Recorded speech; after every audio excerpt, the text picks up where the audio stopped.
कई सालों पहले श्री रंगपुर नाम का एक गांव था, जहां वासुदेव नाम का एक गरीब मजदूर अपने परिवार के साथ रहता था।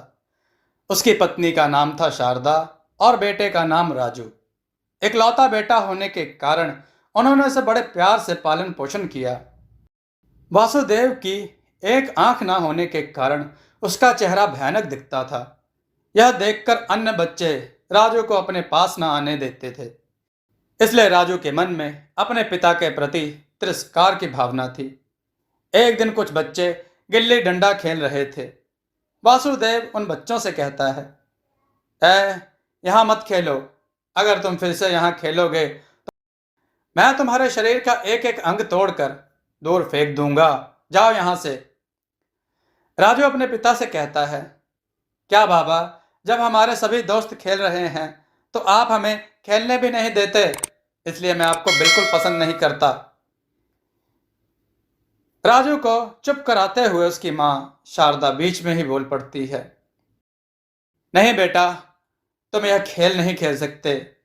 यह खेल बहुत खतरनाक है, इसलिए तुम्हें इसको खेलने की इजाजत नहीं।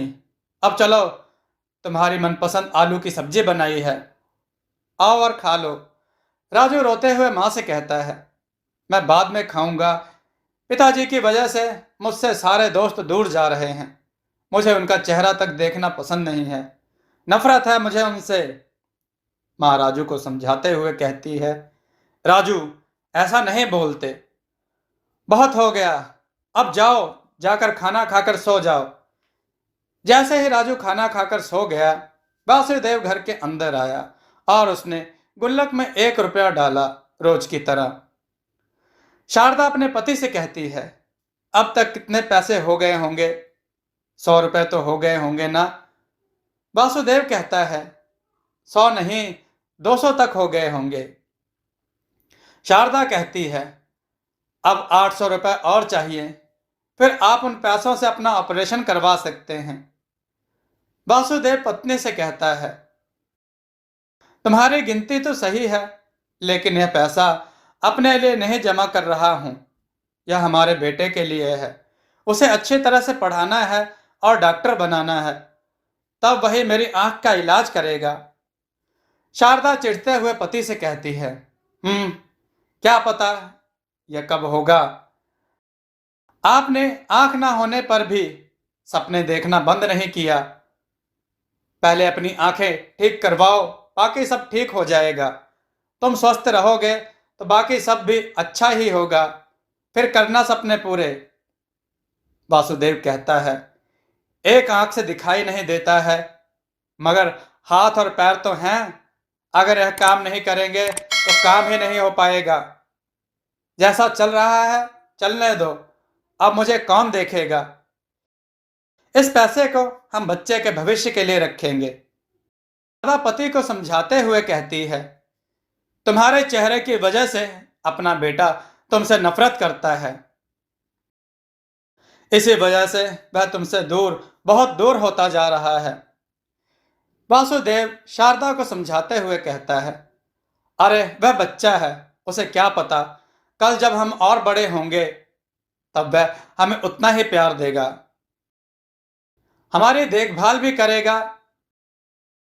बहुत रात हो चुकी है, अब सो जाओ। फिर दूसरे दिन सुबह शारदा राजू से कहती है, राजू, यह लो तुम्हारे नाश्ते का डब्बा और स्कूल जाओ। और सुनो, अकेले मत जाना। पापा ने कहा है वह तुम्हें स्कूल छोड़कर आएंगे।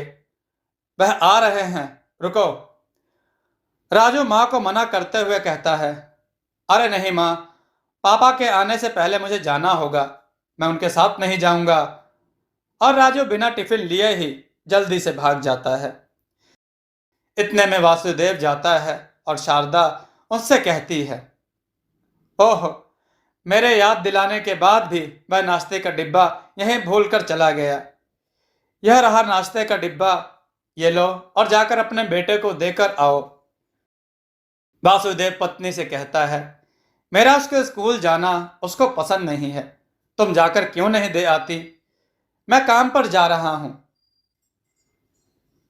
शारदा पति से कहती है, मुझे घर पर बहुत काम है, स्कूल रास्ते में ही तो है, तुम ही जाकर दे दो ना।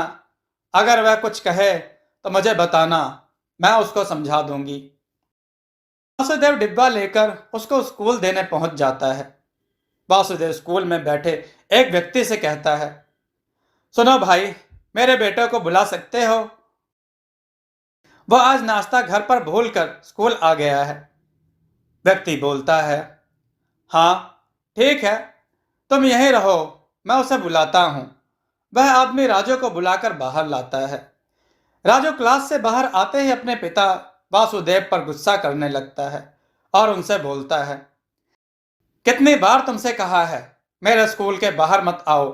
अगर मेरे दोस्तों को पता चला कि मैं तुम्हारा बेटा हूं तो वह मुझसे दोस्ती तोड़ देंगे।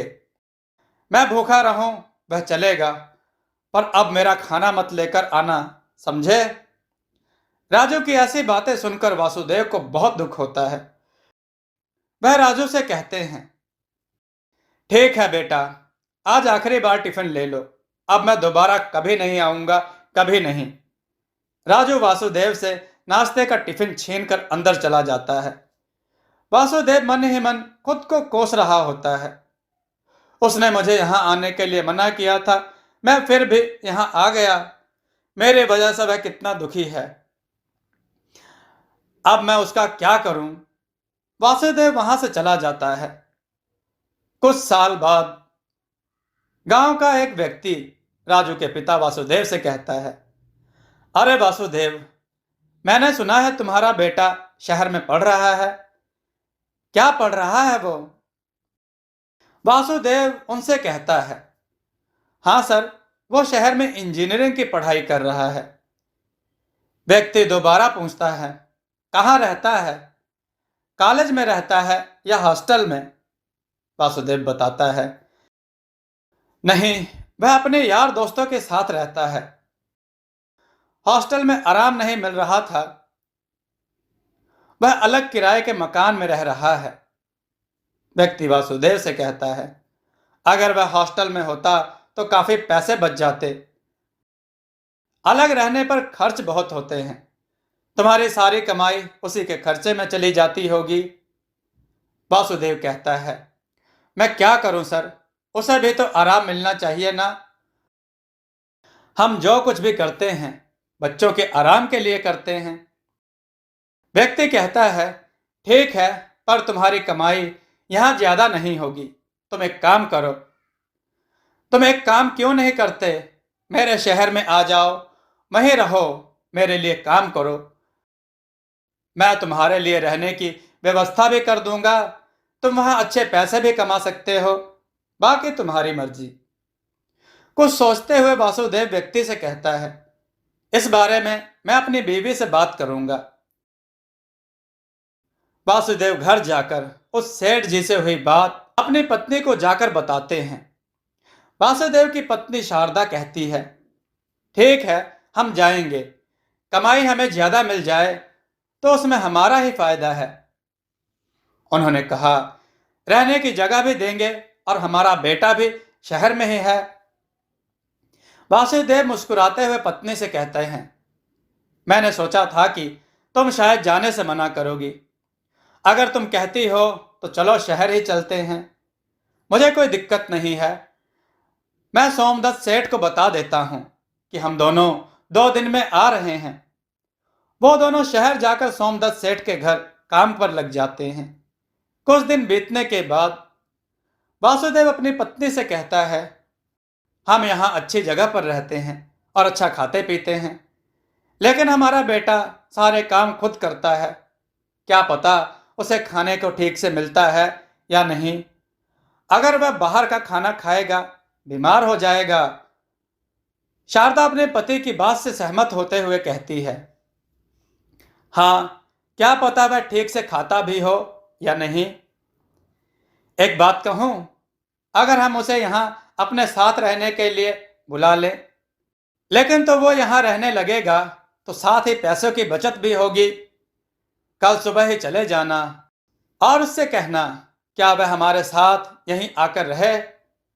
अगले दिन वासुदेव राजू को घर ले आने के लिए जाता है। वहां उनकी मुलाकात एक व्यक्ति से होती है और वासुदेव उनसे कहता है, भाई साहब, मेरा बेटा इंजीनियरिंग कॉलेज में पढ़ता है और अपने 4 दोस्तों के साथ यहाँ रहता है। मुझे यहीं का पता दिया है। अगर वो अंदर है तो आप उसको बुला सकते हैं। वह व्यक्ति वासुदेव से कहता है, राजू का तो पता नहीं, पर इंजीनियरिंग कॉलेज के 4 लड़के यहाँ रहते हैं। वह ऊपर वाले कमरे में हैं। आप यहीं रहो, मैं बुलाकर लाता हूं। ऊपर जाकर राजू से कहता है कि उसके पिता आए हैं। राजू ने पिता से बदतमीजी से बात करना शुरू कर दिया। आप यहाँ क्यों आए हैं? आपको कैसे पता मैं यहाँ रहता हूं? जानते हैं ना, मुझे इस तरह आपका आना पसंद नहीं। मुझे पसंद ना होने के बावजूद भी आप मेरा पीछा करते हैं। वासुदेव मन से दुखी हो गया था, पर अपने बेटे से कहता है, सुनो बेटा, मुझे सोमदत्त सेठ के यहाँ नौकरी मिल गई है। हमें आए 2 दिन हो गए हैं। तुम्हारी माँ और मैं यहीं रहते हैं। हमें बड़ा घर भी दिया है। तुम हमारे साथ रह सकते हो। तुम्हें यही बताने के लिए आया था। मैं जानता था तुम्हें मेरा आना पसंद नहीं। राजू पिता से कहता है, अच्छा, मुझे घर का पता दे दो। मैं अभी नहीं आ सकता, मैं रविवार को आ जाऊंगा। अभी आप जाओ यहां से। वासुदेव घर का पता बताकर चला जाता है। राजू ऊपर अपने रूम में जाता है तो उसके तीनों दोस्त उससे पूछते हैं, अरे राजू, अभी तुमसे मिलने कौन आया था? तुम्हारे पापा थे क्या? अरे नहीं यार, वह हमारा नौकर था।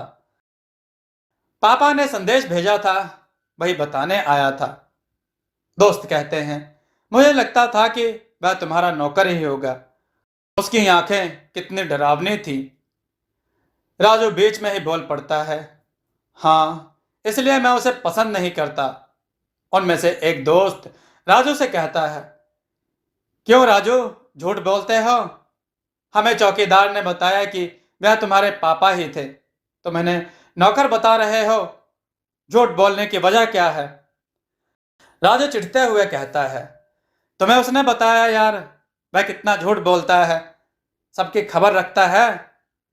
मैं क्या करूं, मेरे पिता की आंखें डरावनी हैं और मुझे यह बात अच्छी नहीं लगती, और मैं नहीं चाहता था कि तुम लोगों को पता चले कि वह मेरे पिता हैं। वह दोस्त राजू से कहता है कि लानत है तुम पर, तुम्हारे पापा तुम्हारी पढ़ाई के लिए इतनी मेहनत करते हैं और तुम उन्हें अपना पिता मानने से इनकार करते हो। तुम्हें शर्म नहीं आती? महीना खत्म होते ही खर्च और फीस का पैसा तुम उन्हीं से मांगते हो। छी है तुम पर। समझ में नहीं आता मैं तुम्हें क्या कहूं। मैंने तुम्हें अपना कितना सम्मान दिया ये सोचकर कि तुम अच्छे हो, पर आज से हमारी दोस्ती खत्म। राजू अपने दोस्त से गुस्से में कहता है कि ठीक है, तुम्हारी मर्जी। तुम दूर रहो यह मेरा निजी मामला है। 2 दिन बाद राजू माता पिता से मिलने के लिए उस पते पर पहुंचता है। अपने पिता पर चिल्लाता है, कहा था ना मैंने, मेरा पीछा मत करना, पर तुम मेरी बात कहाँ सुनो। आपके वजह से मैंने अपना एक दोस्त खो दिया। मेरा मजाक उड़ाते हैं, तेरा बाप अंधा है, मेरे पास फिर कभी मत आना। शारदा को अपने बेटे के मुंह से यह बातें सुनकर दुख होता है और वह अपने बेटे से, दोस्तों, आपको यह कथा कैसी लगी? अपने विचार और सुझाव कमेंट में जरूर दें। हमारी कथाओं को लाइक करें, हमारे चैनल को सब्सक्राइब करना न भूलें। हमारी कथाओं को शेयर जरूर करें जिससे लोगों को अच्छा ज्ञान प्राप्त हो। जय श्री राम भक्तों।